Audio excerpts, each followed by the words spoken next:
Nearing the end of my time in Dimona, I began to understand the cultural and social practices of the community, but I was still confused as to what religious box they fitted into, if at all.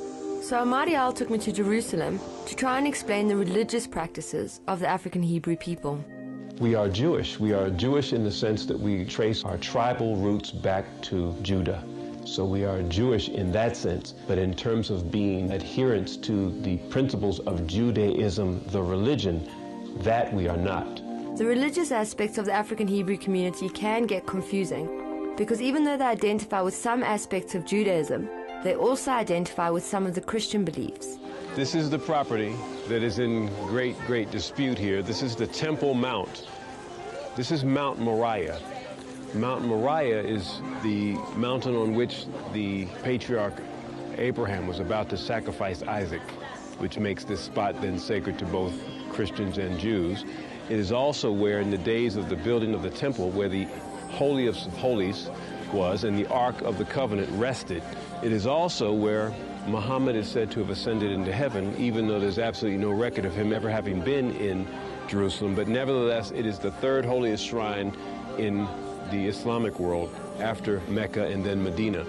Now, in our interpretation, in our reading of Hebrew, and Hebrew being the original language of the scriptures, there's no difference between the words that are used for work and worship. So when you talk about the worshiping of the Creator, in Hebrew it's the same word for work. So when it says in 6 days you shall labor, and the seventh day, does it say go to mosque, go to synagogue, go to church? No, it says the seventh day you rest.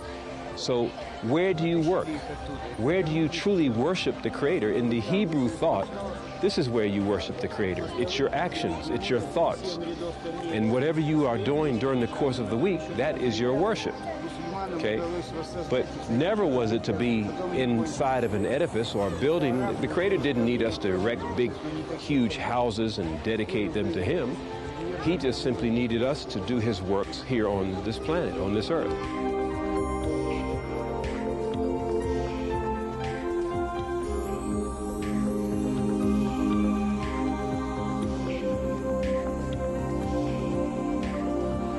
We're in a little obscure part of the church. We're over here all by ourselves. But look at these images. Got them in the dark, huh? If you know anything about Pope John Paul II, I have a photograph of him in his personal chapel in the Vatican, praying to the Black Madonna of Poland, Our Lady of Częstochowa. There are more than 400 Black Madonnas spread throughout Europe.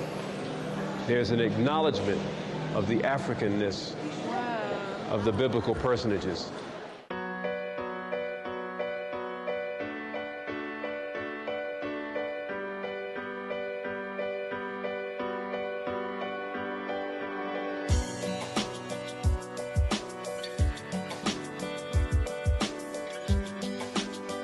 To be honest, I'm still unsure as to what religion the African Hebrew people are.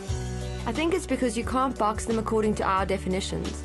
Culturally they are Hebrew, and as far as religion goes, they have adopted parts of various religions that make sense to them intellectually.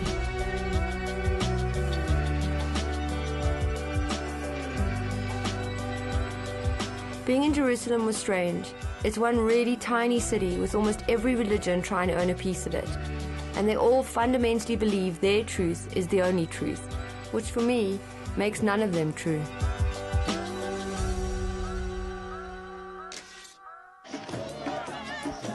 To Dimona for the New World. What's about to happen, we'll call the 20 feet. The entire community is coming out to dance. What dance for us is a form of the anointed is going to lead. Is living dictates to. Instead, I found children that are and happy.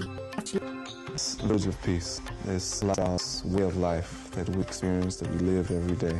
The values that we share, the culture that we live, it's very much connected to African culture and African values. This is a model that we hope that can be replicated throughout Africa.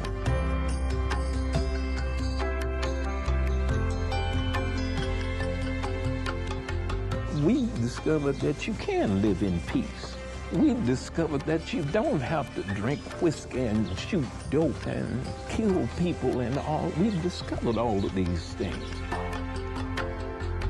God has kept his promise that he's returned the children of Israel back to Israel to establish a righteous community that is simply a people that will be governed by truth.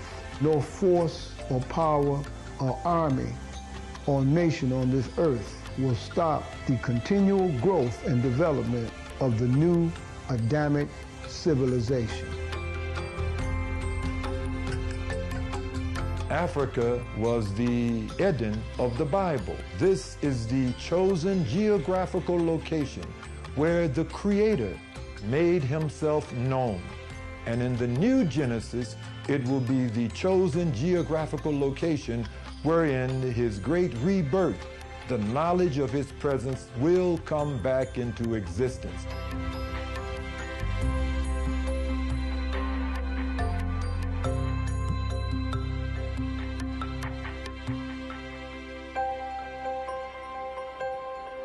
I've always tried to live by the old school motto of love thy neighbor, but in my everyday life back home, I get so caught up in running, I forget how easy it is to be kind. I think we all do. My biggest hope and vision for Africa is that we would come to an understanding of who we are and whose we are, that we would get a new revival of a relationship with God as opposed to more religion with God, more stereotypical religion.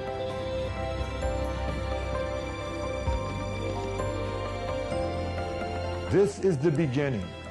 Here in northeastern Africa, this is the beginning of Africa's restoration to glory. Israel is Africa's ancient spiritual center, not Rome, not Canterbury. And from the ancient spiritual center here in Jerusalem, here in Dimona, this new spirit will go forth, and this new spirit will make everything anew again on this earth.